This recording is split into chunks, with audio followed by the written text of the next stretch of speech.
ઘણીવાર આવીને આપણી પાસે એવી વાત કરે સારી કે આનંદભાઈ તમે આવી જાઓ. મેં એમ કીધું અમને આંગળી ઊંચી કરતા નથી આવડતું, અમે બળબડ કરતા પોપટ નથી, અમે તો સિંહ છે, ગર્જના કરીએ છીએ અને ભલભલાના પટ્ટા છૂટા કરી નાખીએ.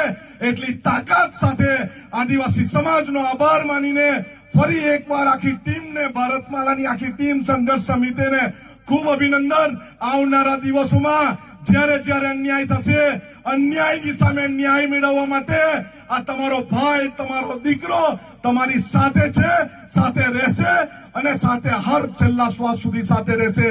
આગળ પણ મેં કીધું છે, મારી પાર્ટી જ્યારે પણ આદિવાસી સમાજ પર અન્યાય કરશે, અમને પાર્ટી છોડી દેતા વાર નથી લાગવાની.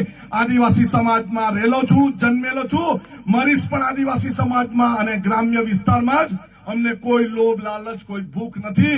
અમારે આદિવાસી સમાજનું કામ કરવું છે, આદિવાસી સમાજના બાળકોને શિક્ષણ અપાવવું છે, બહેનોને સુરક્ષા અપાવી છે, ખેડૂતોને સારામાં સારા પાકનો ભાવ અપાવવો છે અને આપણા છોકરાઓ એજ્યુકેશન મેળવે અને સારી નોકરી કરે એના માટે મહેનત કરવી છે.